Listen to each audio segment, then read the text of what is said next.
What is up, everybody? Welcome to the World of Concacaf podcast. I'm Eric Schmitz. I'm Jonathan Slape. And I'm Donald Wine. And we're back. It's been a minute, but we're back. We appreciate everyone who's, sticks with us.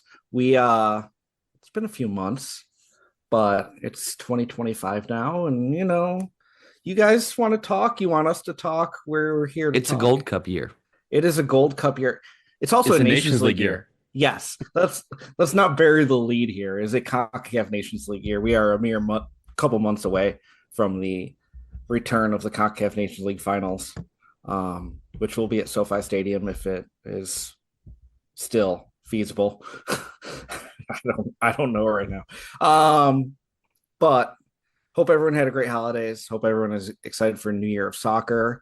We wanted to just kind of do like a quick news desk because there's been some crazy stuff happening in CONCACAF, and we wanted to do some postcards to the pod, do some listener questions. So we'll do that. We'll just do a quick, get back into it kind of thing, and get back on the road. It's preseason for us, like MLS. So we got to kind of, get this is our January camp. Our January camp. Yeah, this is going to be a camp cupcake of an episode. I feel like a cupcake after the last month or so. I have a cupcake, or at least I had one. So you didn't bring enough for everybody? No, no, I didn't. Sorry. You can mail me mine in a thin white envelope. Manila? That's it. No, I just want like I want you to fit it in a thin, business envelope. I'd prefer the window so I can see the frosting. You're right. I'll see what I can do. You might want to overnight it so it keeps. All right, let's get into the news wire. There's some wild stuff going on, and I think the first thing is just like things circling back around. We talk about all these ridiculous things in CONCACAF, and sometimes the story continues. So you might remember from a couple of years ago, there is a American former youth national team player, Matko Miljevic, who was kicked off FC Montreal. I think it was, I guess it was CF Montreal. CF Montreal, but it was like last year, wasn't it? Yeah, it was this past season. Yeah, it was in 2023. Which September. So I think we found out about it like January-ish of 24. I don't know. Yeah. Time's a flat circle anyways. Mm-hmm.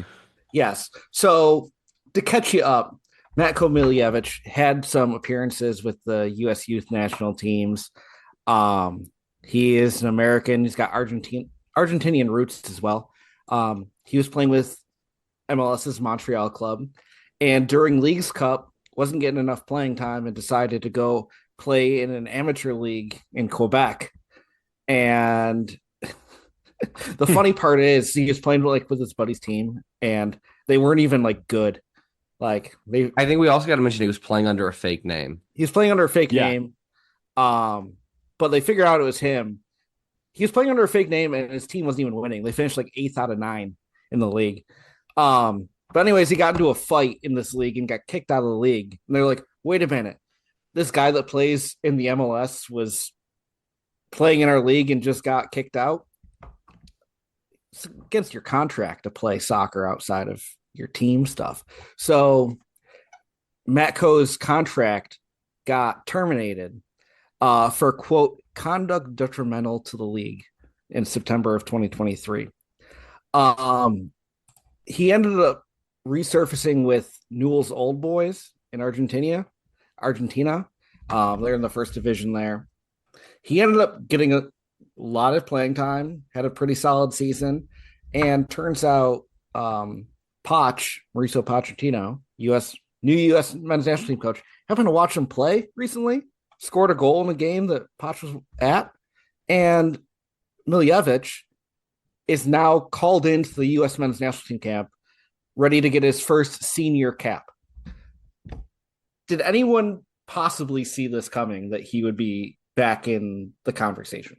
So you buried a couple of things, and so let me include some details that provide a little more context to why this is please so do. so confusing and so weird. So one, Newell's Old Boys is not just some random run-of-the-mill team. They are probably after Boca Juniors and River Plate, they are probably one of the most famous clubs in all of South America. Leo Messi, that is his boyhood club. It is also Pochettino's boyhood club that they played at. So this is no slouch of a team. Also, related to that is that if you look at the U.S. men's national team roster, you see Miljevic is listed as unattached because he was cut from Newell's Old Boys after, like, I guess they decided he was on loan there or something. Yeah, like that. He's on loan, and they decided not to go through with the transfer. They decided not to, and so he crashed out in a couple of games after being subbed off in the locker room to the point where the team was like, "Yeah, I think we're good with the Miljevic experiment." So that is the reason why he's unattached. So even after all of that, Pochettino probably saw him at his peak where he was like starting regularly, and like you said, he scored a couple goals, and Pochettino called him in based on that. I guess I don't know if I hope he knew. Well, I guess US Soccer did because he's listed as unattached, but the fact that he crashed out immediately afterwards and now does not have a club to play for, this is now a chance for him to find a club by being on the national team. Well, reportedly, he's planning to sign with another club in Argentina, Huracan. So he may have something lined up already, but currently he doesn't have anything. He's not training except with the U.S. men's national team. So he is the one non-MLS player participating in this January camp. I'm still confused at it. Like, also, let's be clear. He didn't get in a fight with someone. He did the like bitch ass move of he spit on someone and then threw a punch. So like, let's not like. I don't think it was like he spit on a guy. Like, well, mind you, this is Quebec, so he's trying to fit in. Also, I think the explanation that has to come from it, right? And Pochettino, when he released the roster, he didn't have a press conference, so no one could really ask him about it. I think it's on Friday. But the idea here is that he did this again. He had to fake a name to join a amateur beer league soccer team, indoor, of which, like you said, his team sucked. It was like a guy who was on a major league soccer roster was on a beer league soccer team, and that beer league soccer team could not get past 8th place. That is why conduct detrimental to the league came in, because man, you can't, like, as a league, you can't stand for that. You can't have a guy have to fake his name just to suck on a beer league team and then come back and be like, oh, my bad. Like, I know I was supposed to do that, but I just really wanted to play soccer and I wasn't doing it over here. Yeah. Allegedly, his team did, when he was playing with us in that beer league, they did not win any of the games he played in. Yeah, they didn't win any games. And like, that's, especially indoor, that is a challenge to do that. And like, as someone who plays on a bad indoor or bad rec soccer team, one player can make a difference. So like, he had to be ass, or the team was that bad. You have beer league teams that they have one player who's clearly a ringer, clearly like levels above everybody else, and they show up and they do this whole like, oh, I'm Jim, like I just play a little soccer here and there, and then all of a sudden they're scoring goals from midfield with their left foot behind their back doing trick shots, and you're like, yo man, I recognize who you are. You're not Jim. You're Leo Messi. You play on the big fields. You play on the international team. What are you doing here? It's very quick to spot him in these leagues. So the fact that he was able to do this for so long until he literally crashed out is amazing to me. Yeah, and now he, in line for his first cap. I will after if he doesn't find a club, I will extend the offer to join the illustrious 14 beers at Chili's FC. Listen, of which the jerseys are club, fire. Massive club. Absolutely massive club. Yeah, put the jerseys on sale. Drop the jerseys. All right, so good luck to Matko and good luck to his teammates, keeping him in line down in Florida. Other news going on. Costa Rica's got a new coach, huh, Jonathan? Yeah. And it's a familiar face, I think, for everybody. Within an old friend. And I was looking through. So Miguel Herrera, for those probably familiar, will remember his time coaching Mexico from 2013 to 2014 or 15, including his antics. I would say during the 2014 World Cup, which like when I was going through this, I was like, surely he's been the Mexico coach more recently than that. But it's been a decade. But yeah, no, he's going to be taking over for the RF, so the Costa Rican Football Federation. He's going to be coming in. He's expected to be on the sidelines for in the coming days, and he'll be when Costa Rica plays the United States on July 22nd. He'll be there. In January. January, yeah. Yes. Yeah. July would be a long time away. I think it's absolutely incredible that he has found himself in such a prime position. Like, the World Cup is next year. Costa Rica's got a really good shot to qualify. The man is just going to show up and go to another World Cup, as long as Costa Rica is not a massive tire fire, which we'll see once qualifying really gets going. Yeah, I mean it'll be interesting to see. I know that Costa Rica has been going through the transition in generations, really, like in this last 2 years. So it'll be interesting to see how he, is he able to take advantage of that? Do we maybe see some older faces? Like I'm sure Joel Campbell is still doing something. But yeah, no, it'll be interesting to see. It's and also like since Mexico, right? You said he's been out of the international game for a decade, but he has been pretty successful in Liga MX, and I think there was a couple times when the amount of times that Mexico has changed their coaches is like it feels like every 4 months. But every single time since then that someone has been fired, he has been rumored to be one of the guys that could come in as a replacement. They just opt to go with someone else, and you know how Mexico likes to retread coaches. But since then, he's been at Club Tijuana twice. He's been at Club America, most famously, and Tigres. So he's been at some big, some of the biggest clubs in Mexico, including, Club America, who is arguably the biggest club in North America. But yeah, this is interesting that he's going to take over Costa Rica, and like you said, at this prime moment, that if he can get them to a World Cup, like he's set for a long time. Yeah. Now, I do want to just throw it out there. The question is, what are the odds he actually makes it to next summer as Costa Rica's manager? Because I do want to point out that since 2014, Costa Rica has already had 10 managers. They've had 10 managers in 10 years. It's possible that, maybe Mexico calls him and is like, hey, would you rather coach us at the World Cup, or do you want to stick with Costa Rica? You might be like, see ya. Yeah, no, I definitely. There's definitely a chance Mexico changes their coach 5 times before right the next World Cup. But just solely on results for Costa Rica is. I think from a results-based business, I expect him to come in and get results with that Costa Rica team. So as long as there's, I think the external factor would be like if a bigger country came and said, do you want to come to the World Cup with us? But no, I expect him to be there. I do too. And let's be real.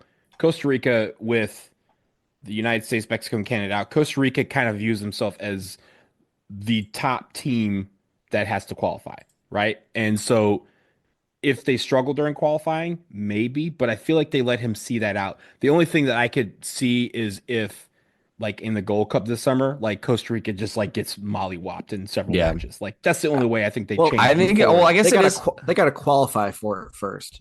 I also think it is worth noting that he wasn't fired from Mexico for results. He was fired because he got in an altercation with a journalist at an airport. Mm-hmm. So, like, yeah, he could hand grenade this himself. So, I can't wait to watch. It's also worth noting he's never, since he left Mexico, he's never been somewhere longer than 2 years. So, 18 months. Can he make it 18 months? Can he make it? Can't wait to find out. So, fun news in Costa Rica. Speaking of the Gold Cup, Donald, I think we got confirmation of the guest team this summer. Yep, and that guest is Saudi Arabia. Boo. I think that should be no surprise to anybody. Get They are fucked. going to be a guest team in 2025 and 2027, similar to what they did with Qatar in 2021 and 23. Of course, Saudi Arabia is getting the 2034 World Cup in what was uh, a bidless checks cleared. process. Yeah, I was gonna say, I wonder what the similarities are between, other than hosting World Cups. I wonder what the similarities are between those two countries. Yeah, there's a couple. But mainly the other thing here's one similarity. If you remember, Qatar was the host country in 2021 and 23. I'm sorry, the host country, the guest country in 2021 and 2023, and the Gold Cup and a lot of other CONCACAF competitions were sponsored by Qatar Airways, and that was kind of the way they got in. It was a nice. They called it a partnership. Well, guess what? This is also called a partnership because that partnership is with Riyadh Air. And you're probably thinking, oh, Riyadh Air, that's that, Saudi airline. No, you're not thinking that because Riyadh Air has not yet flown a flight. Um, they debut this year. You're thinking of Saudia, which is the national airline of Saudi Arabia. This is going to be Saudi Arabia's second airline, and they are sponsoring the Gold Cup and all the other CONCACAF national and club competitions for the next few years. I'm assuming through 2027 at least, with Saudi Arabia being a part of the Gold Cup. Yeah, that's some Man City ass inflationary sponsorships. Yeah, CONCACAF, they go where it's green. They as long as the check's clear, things are going to happen. So the Public Investment Fund of Saudi Arabia, they are clearly they're filling the pockets of the right people in CONCACAF. And for argument's sake, is it better for CONCACAF to have an influx of cash than to have the 16th best team play in the Confederation Tournament? Knowing how that money gets dispersed, you could argue that this is actually beneficial to CONCACAF, but it's still greasy. Yeah, money. I don't. I wouldn't money. make. It's money. I wouldn't make that. I would not be willing to agree to that. However, listen, hold on. If Public Investment Fund wants to sponsor this podcast, there is a price. Not for me. Not for Piff. Fuck Piff. You can start your own podcast. I will take millions of dollars for this. It's going to be called the Region of CONCACAF. Right. Now, I will take my lawsuit money when we break apart. I will take that, and I'll just close my eyes on where you guys got that money from. But you'll get your child support. I think that just the thing for me is this is just a reminder of what we were robbed of. Because let's think about where we were last year when there was the rumor that this Gold Cup was going to be similar to the old Confederations Cup, where we were going to see two members from the other confederations coming over here. I think that was the saddest thing, is what this officially spelled the end of that dream. I would have settled for one from each, right? Like if you take the other confederations and you go, one from UEFA, Africa, Asia, New Zealand, and I'm blanking, South America and CONMEBOL. And then you have, so that's 15, right? You can have a extra country you throw in there. You forgot Oceania. No, I said New Zealand. Yeah, but there's six. CONCACAF already has teams, so that's the sixth one. So you have your other five, and you throw in another guest one. Let's say, for example, it's Argentina because you want Messi in there. Cool, fine. And then you have your 10.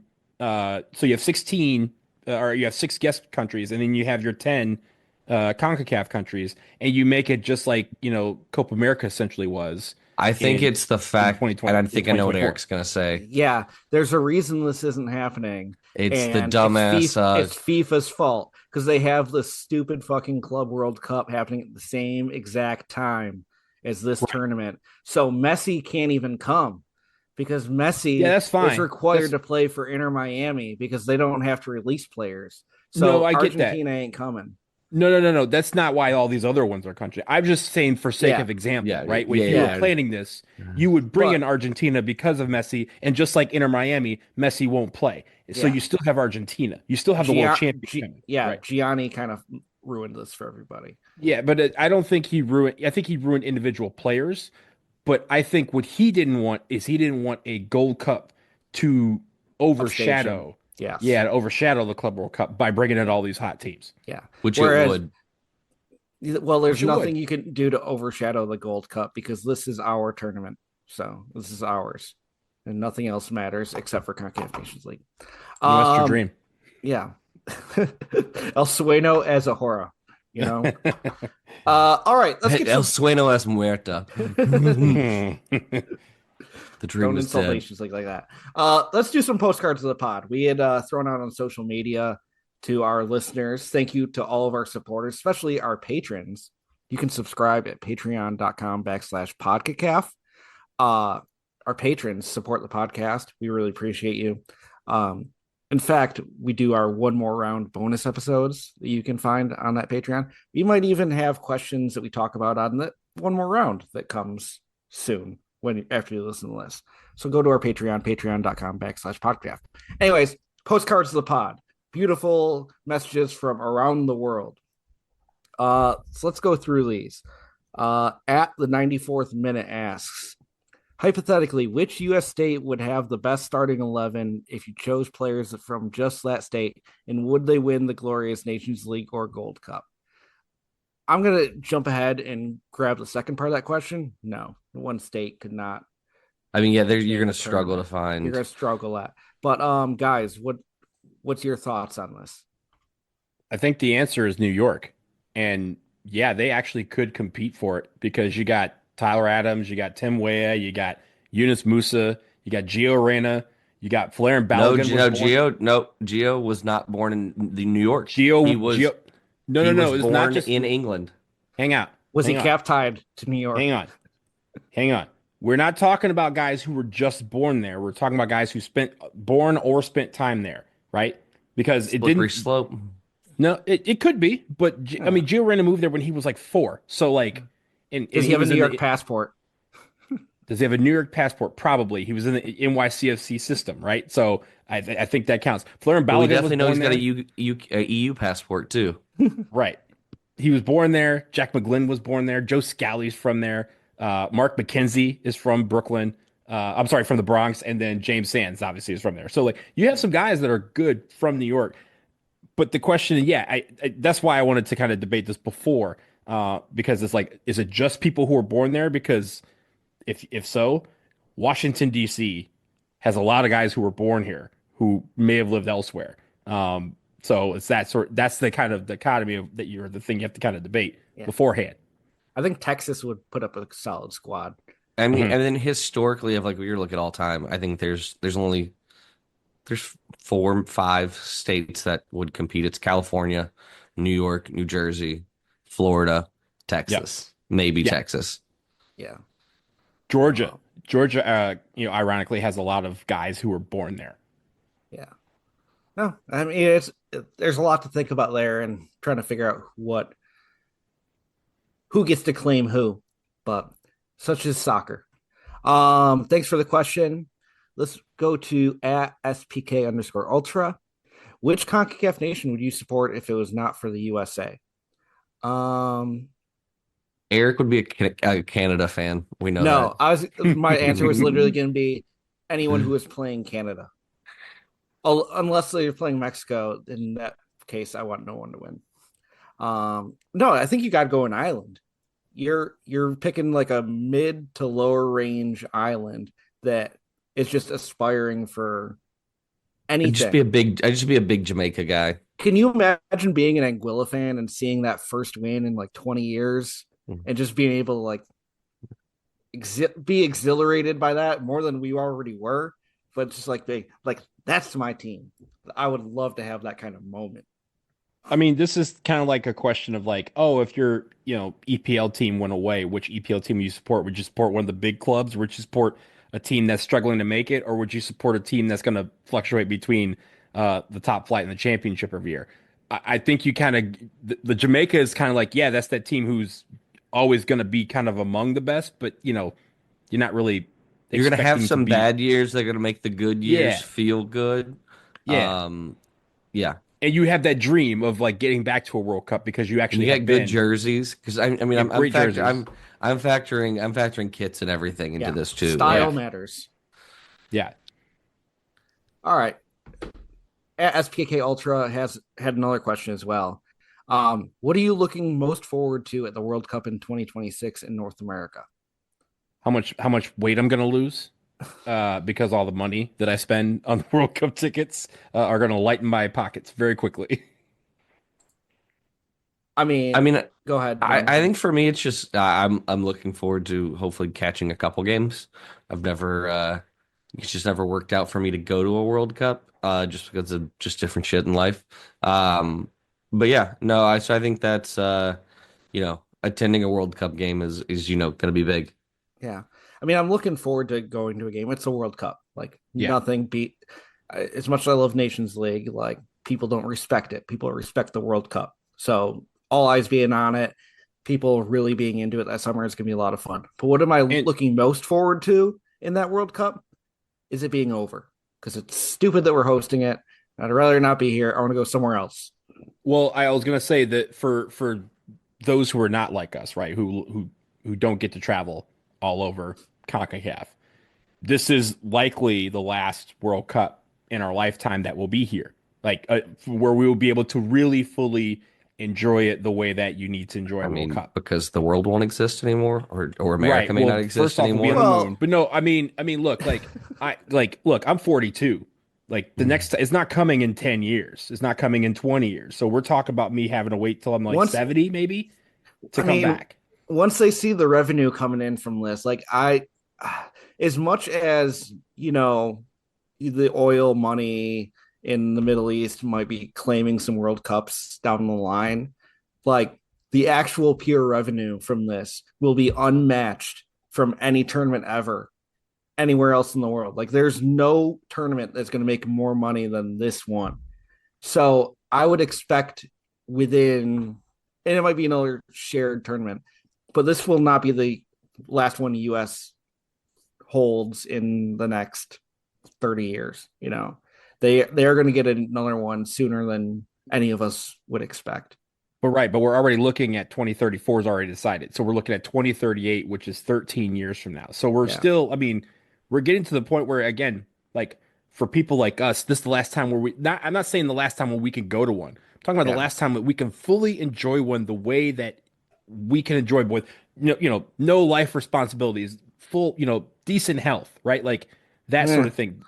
I said decent. I didn't say good, like varying grades. But like for people who are in their 20s, stuff like that, I know it's expensive, but go to it because again, the next time it comes, you might be 50, you might be 40. You may have different things in life that will preclude you from taking advantage of this opportunity again. Yeah, That's how I see no, it. I would definitely say like talking to the people that we know that are a little bit older than us, that like were in their 20s when 94 rolled around, and like hearing them talk about it, like yeah, if you're on the fence, shirk your responsibilities, go into debt, do the goddamn thing.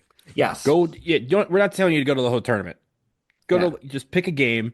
Doesn't even have to be a US game. Pick a game in the city that's nearest you. Ticket or the ticket that you can find that's the cheapest. That's really probably the best answer. Find the ticket that's the cheapest, and if it's Tunisia versus Oman, go to it. It's the World Cup is gonna be wild, and the fact that it's here, you're gonna look back. I did not go to '94, and I look back and go, man, I was living in Detroit. I had just moved to Dallas. There was games, U.S. games in both of those towns, and I didn't get to go to either one of them because I was on summer break with my family and that wasn't a priority. This time is going to be a priority. So take advantage of it. Yeah. We will all try and take advantage of it. Thanks everyone who submitted some questions. We've got a couple more that we'll probably get to in our one more round bonus episode. So make sure you subscribe to our Patreon and listen there. We really appreciate your support, helping us do this podcast thing when we can. Donald, where can people find you? You can find me at BlazingDW. I'm mostly on Blue Sky and Instagram at this point. Yes. Jonathan? Yeah, you can find me on Blue Sky at JSleep. Yes. Podcacaf.bluesky.social. We're kind of focusing on that because, fuck Elon Musk. So we are going to focus on that. And hope you follow us there. Thanks for listening, and we'll be back with another episode coming soon.